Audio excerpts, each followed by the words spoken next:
everyone, this is Rami, and today I will be continuing the series that I had started about the 5 personality traits in psychology. In the first episode, I discussed the first trait, which is agreeableness. Then in the second episode, I discussed another trait, which was openness. And in this third episode, I am discussing 2 more traits, which are extraversion and neuroticism. Now, in this episode, I am combining 2 personality traits, which are extraversion and neuroticism. Why I am combining these 2 traits in one episode? Because actually these 2 traits, they combine together to predict something in psychology called subjective well-being. Basically, subjective well-being is another scientific term for happiness. So extraversion predicts the positive affect. The positive affect means one's propensity to experience positive emotions and to interact with others and with life's challenges in a positive way. Positive affect means how much a person feels positive emotions. So as I mentioned, extraversion is the personality trait that predicts this positive affect. Now there's another personality trait that predicts the negative affect, which is neuroticism. Basically, the negative affect means how much a person feels negative emotions. So let's start with trait extraversion. So you are an extroverted person if you are social, if you are a person who talks a lot, if you like to be the center of attention, if you are very enthusiastic and have a lot of energy, and if you are very social, then you are an extroverted person. On the other hand, you are an introverted person if you are quiet, if you are more reserved, and if you get exhausted by social interactions. Introverted people are more comfortable with their inner world and inner feelings. So an important finding in the field of psychology, and specifically in the field of personality, was the discovery that extroverted people reported feeling more positive feelings such as joy and cheerfulness more than introverted people.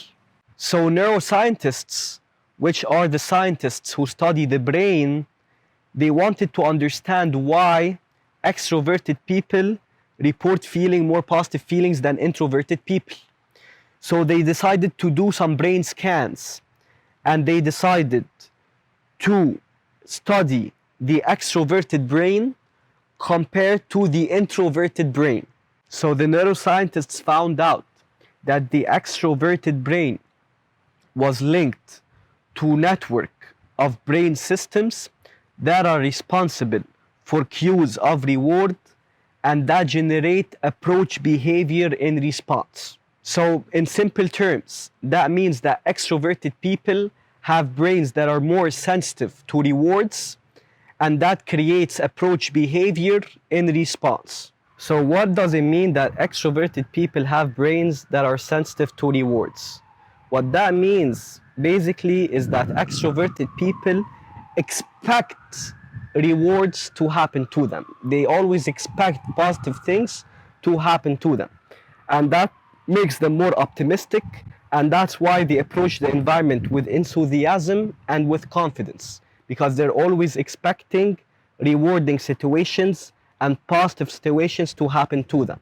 So that's why, for example, when an extroverted person sees a group of people, he wants to go talk to them because he expects positive situation to come out of that. He expects that these people will like him. He expects that these people will want to be his friend because he is sensitive to reward. So he is optimistic. So by being optimistic, he goes and approach these group of people with confidence that they will like him, and he feels comfortable in that situation. Now that's the main advantage of being an extroverted person. It's because they're optimistic, so they are more comfortable being in the environment, they're more comfortable putting themselves out there, they're more comfortable speaking out loud because they believe they have a brain that is sensitive to reward. So they believe by putting themselves out there, they'll have a positive response from other people or from the environment. Now, the problem with that is that makes them impulsive, because the extroverted person is always expecting good things to happen. Sometimes they don't think of the potential risks before they act. They just throw themselves out there. And that makes them sometimes end up in dangerous situations and in very risky situations. Now, the advantage of being a person who is an introvert is that because they have brains that are less sensitive to rewards, that makes them calculate risk better than the extroverted person. So that makes the introverted person think before they act, because they're not as sensitive to reward and they're not as optimistic. So they think of the potential risks before they act. They think of the potential risks before they speak. So they're wiser about the words that they speak, and they're wiser about their actions. Now, you might be an extroverted person who is thinking, you know what, I am an extroverted person and I have a lot of positive feelings and I feel enthusiastic and I am optimistic. But a lot of times I also feel pessimistic, and a lot of times I have a lot of anxiety and negative emotions. Why is that? So I'll remind you that in the beginning of this episode, I said there are 2 personality traits, and these 2 personality traits, they predict 2 different things. Extraversion predicts positive emotions, but there is a separate personality trait that predict negative emotion, which is neuroticism. So basically, you can be an extroverted person who is also high on neuroticism, which makes you a moody person. It makes you a person who experiences a lot of positive emotions, but also experience a lot of negative emotions. So that makes you moody. You have a lot of mood swings. Sometimes you're very happy and enthusiastic, and other times you have a lot of anxiety and you have a lot of negative emotions. So basically, you are a person who is high on neuroticism if you experience a lot of anxiety, if you experience a lot of negative emotions, if a lot of times you're pessimistic about the world, if you have a lot of self-doubt, and if a lot of times you have low self-esteem.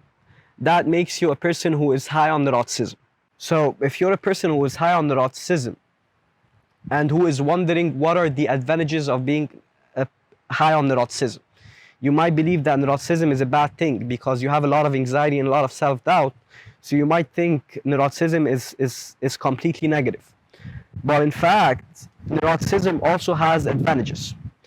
And basically, because neurotic people, they worry a lot, that makes them act to decrease this anxiety. So for example, if you're a neurotic person who is very worried, for example, because you're out of shape, that will make you have more motivation to go to the gym, for example. If a person is less neurotic, maybe he doesn't care as much, maybe he doesn't worry as much. So even though he's out of shape, he doesn't care as much about it, so he's not gonna act.